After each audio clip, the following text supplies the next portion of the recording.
ایک دفعہ انگلی کے اشارے سے ابو لہب نے کہا تھا نبی پاک کو آپ کا ہاتھ ٹوٹ جائے، اللہ نے فرمایا تبت یدا ابی لہب و تب، تو کہتا ہے میرے نبی کا ہاتھ ٹوٹ جائے تیرے دونوں ٹوٹ جائیں گے۔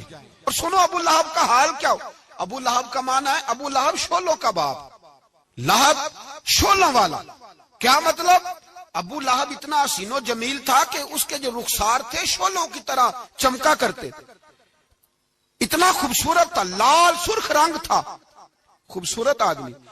عرب میں جب غربت تھی تو اس کے گھر میں اس وقت بھی 2 اینٹیں سونے کی تھی، اتنا مالدار آدمی اور سردار تھا سارے مکے کا، لیکن نبی پاک کی بے ادبی کی۔ تمہیں پتہ ہی نہیں کہ رب دنیا میں سب سے زیادہ ناراض ہی اس سے ہے جو اس کے رسول کا بے ادب ہے، سب سے زیادہ ناراض ہی اسی سے۔ ابو لہب نہ گیا بدر کے موقع پر، ڈر گیا، کہنے لگا میں نے نہیں جانا، مکے میں رہ گیا، نہ گیا جہاد کے لیے، مسلمانوں کے خلاف نہ نکلا۔ لوگوں نے بڑا اس کو لان تان کیا، لیکن کہنے لگا میرے خرچے پہ 4-5 بندے لے جاؤ، میں نہیں جاؤں گا، پیچھے رہ گیا۔ لوگ کہنے لگے بچ گیا، لیکن اس کے جسم کے اندر ایسی بیماری نکلی کہ ریشے سے بھر گیا سارا وجود، ریشے۔ اس کے بچوں نے لے جا کے ابو لہب کو پیچھے ایک حویلی تھی مکے کے باہر، اس میں بند کر دیا۔ چیختا تھا، چلاتا تھا، میں بد دعا نہیں دیتا، پر اگر کلیجہ پھاڑ کے دیکھو تو دل بڑا زخمی ہے۔ میری حیات کو ٹکڑوں میں بانٹنے والے، جب تیری حیات بھی بکھرے تیری ممات بھی بکھرے۔ اللہ کرے اسی طرح تو بھی روئے جس طرح آج اس دھرنے میں شہید ہونے والے کی ماں روئی۔ اللہ کرے میری حیات کو ٹکڑوں بانٹنے والے، جب تیری حیات بھی بکھرے جب تیری ممات بھی بکھرے۔ بد دعا ہے تمہارے لیے، بد دعا ہے تمہارے لیے، جب تیری حیات بھی بکھرے تیری ممات بھی۔ بند کر دیا اس کو لے جا کے وہاں پیچھے، اور جب اس کو بند کر دیا کمرے میں تو چلاتا تھا، چیختا تھا، کوئی مجھے بچاؤ، کوئی پانی پلاؤ۔ دروازہ توڑ کے باہر نکلا تو چوک میں مر گیا ابو لہب۔ اتنی بدبو آتی تھی کہ کوئی قریب نہیں جاتا تھا۔ چوک میں لاش پڑی تھی، یہ ہے میت کسی بے ادب کی، منہ دکھانے کے قابل نہیں، اور ان کے دشمن پہ لعنت خدا کی، رحم پانے کے قابل نہیں ہے۔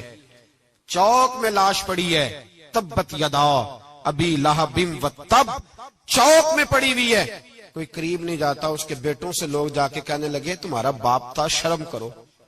ایک ملازم کو پیسے دیے اس کے بیٹے نے، کہا گڑھا کھودو اور میرے باپ کو رسی کے ساتھ پکڑ کے اس میں پھینک دو۔ ایک گڑھا کھودا مکے کی گلی میں، اور رسی کے ساتھ پکڑ کر، رسی کے ساتھ باندھ کر اس کی ٹانگ کو گھسیٹ کر اس گڑھے میں ڈال دیا، اوپر سے مٹی ڈال دی، بدبو کا وہ ڈھیر بند کر دیا۔ ابو لہب مکے کا سردار تھا، پر جانے کہاں مردود دفن ہے۔ لیکن میانی صاحب کے قبرستان میں جاؤ، میانی صاحب کے قبرستان میں وہ علم الدین جسے اپنا نام بھی نہیں لکھنا آتا تھا، ہزاروں لوگ روزانہ اس کی قبر پہ کھڑے ہوتے ہیں اور رسول اللہ کی نعتیں سناتے۔ جا کے دیکھو تو صحیح منظر کتنا بدل گیا۔ اور جب غازی علم دین شہید کا جنازہ اٹھا تو امیر ملت پیر جماعت علی شاہ صاحب کی چیخ نکل گئی، اور ڈاکٹر اقبال رونے لگے، اور قائد اعظم تڑپنے لگے، منتیں کرتے تھے محمد علی جناح کہ یارو تھوڑے پیچھے تو ہٹو، میرا بھی دل کرتا ہے میں بھی ذرا اسے کندھا دے لوں، ذرا پیچھے تو ہٹو۔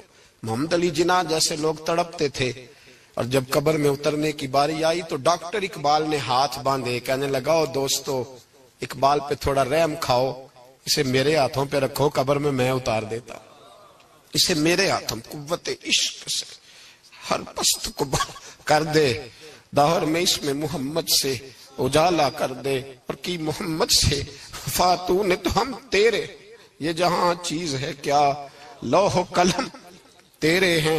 اور اقبال کہنے لگے دیکھو میں شعر لکھتا رہا اور لوہاراں دا منڈا نمبر لے گیا۔